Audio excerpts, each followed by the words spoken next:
Hello YouTube, it's Chris Berkland. I'd like to thank you for subscribing. Hit that notification button. You get notified if I make more videos. Let's give you an update. Here's what I'm starting on, is the back corner here on the driver's side. I cut this rotted piece out here, and I'm starting to cut the driver's side out. You can see where all my spot welds were. I made a mark. I had the family help me because I had to use the levels, and I used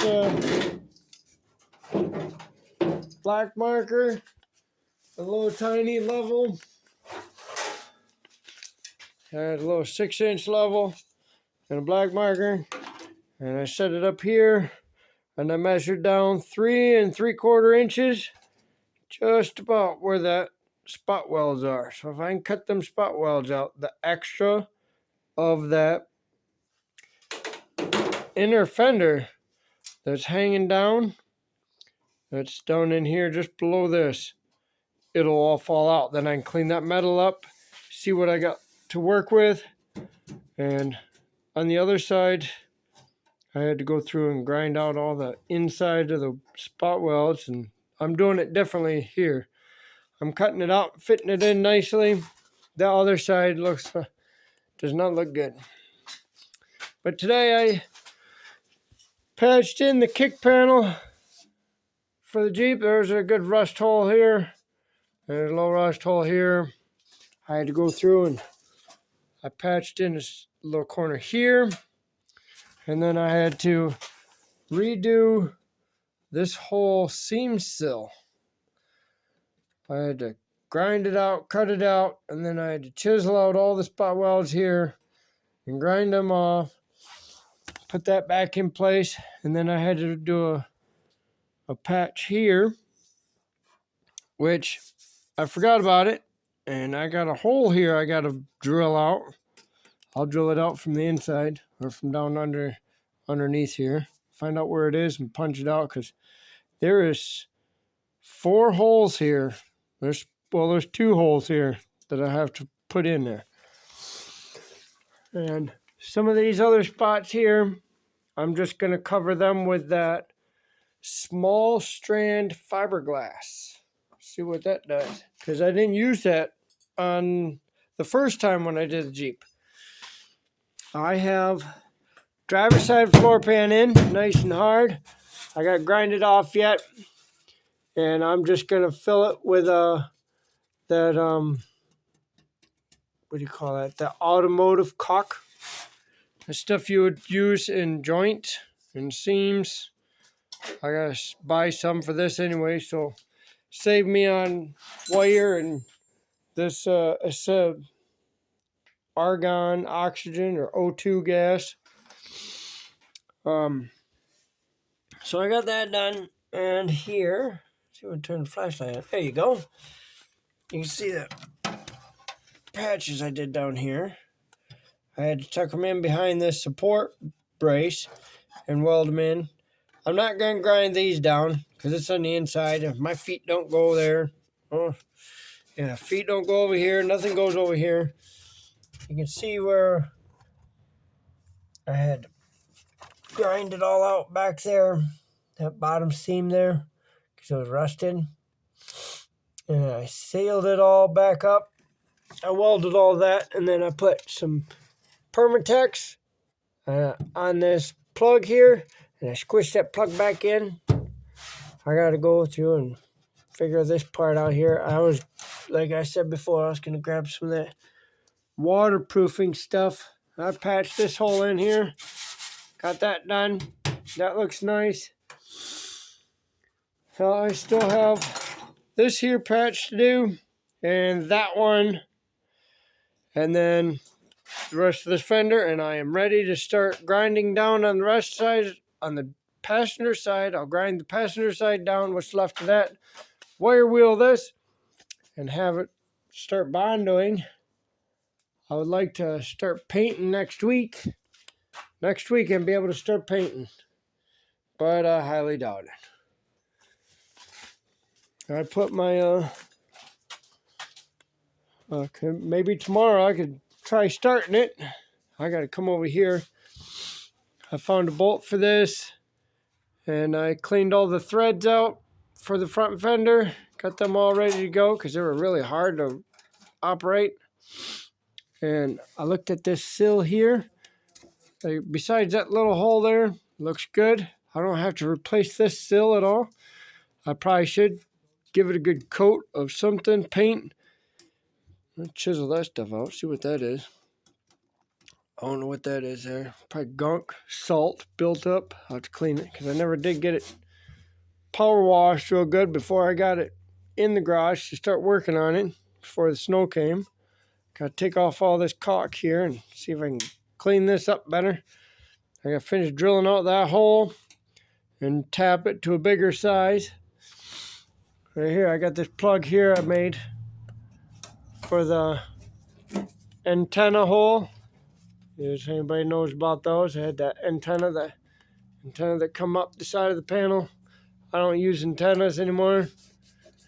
I could keep it and put a, what could I put on there? A CB radio antenna, but that's just a magnetic thing. I can stick it on a bag. You see how bad this looks? It looks horrible, but I can't do nothing about it now. I'll just straighten it up, beat it back out with a hammer, or punch it in with a hammer, and fill it full of that small strand Bondo, and grind down some of this stuff here, and finish off the wire wheeling. Hello, Kerrigan. Thanks to coming to the show. Liz? Say hello. Hi.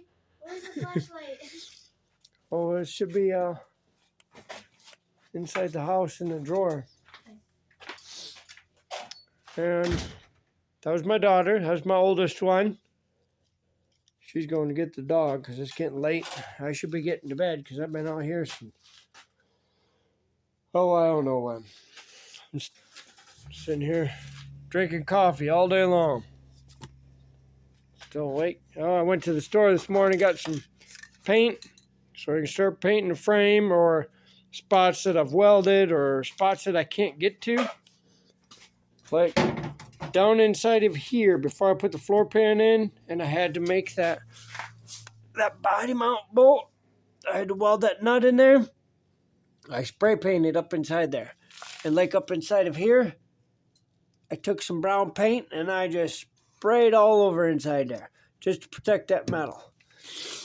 And I'm trying something new, but as you can see, I took permatex. I use permatex on my wood stove to seal the joint. So, and that gets up to almost 700 degrees at times when it gets to roaring. So I decided to use permatex. I cleaned these spots off and I packed permatex in there and then put the bolt in just to seal that spot and all these seams. I'm sealing it with permatex and I'm going to paint it. This is inside the engine bay, so no one's going to see it, but outside I'm going to use the actual automotive caulk. It's a little experiment, see how well it does. I packed where all my welds were. Sorry for the shaking, but all the welds here, I took my finger and I packed it full of that permatex, and then I packed it full of permatex here, and then all the way down this joint seams, all the way down I packed it full of permatex, even at the bottom part, because the dirt, the rocks are going to come back up from the tire and hit it, and get packed up inside there, salt, rocks. That's probably why this thing got rusted out, because it just sat right there. This is pretty nice body. It's got its spots of rust, but the very edge is there. It's all original. So I just got to chisel out the bad spots and weld them in. I put some, if I can show you this. I put some tack welds, some good ones down through the line here, because it was still good.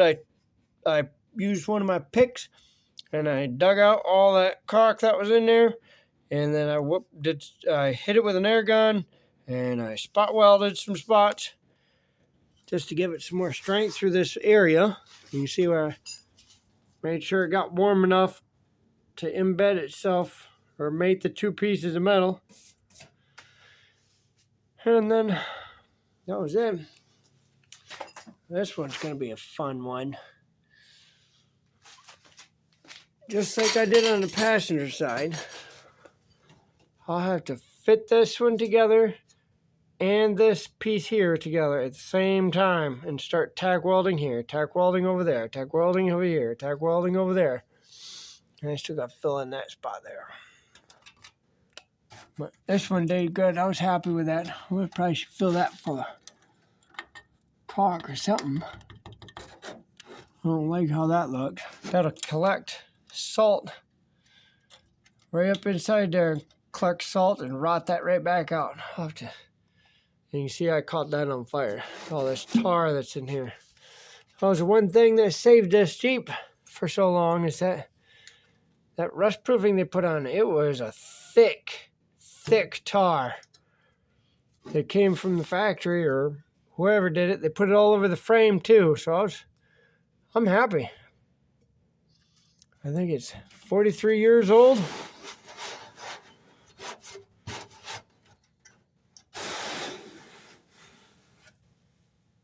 Yep, I am happy very happy. I gotta finish that hole up there. That's an easy one. I have been using some of the metal I got from that cut out of the back end of the tailgate and all the back bed.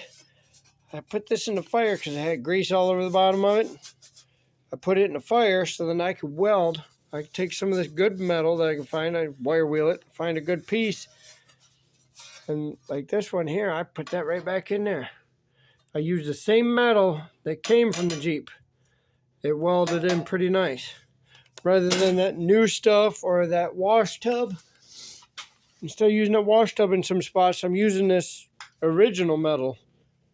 So then it welds better, because sometimes it just burns and burns and burns through it. And I can't get my welder down any lower for its settings so it don't burn through it. And it seems to help a little bit.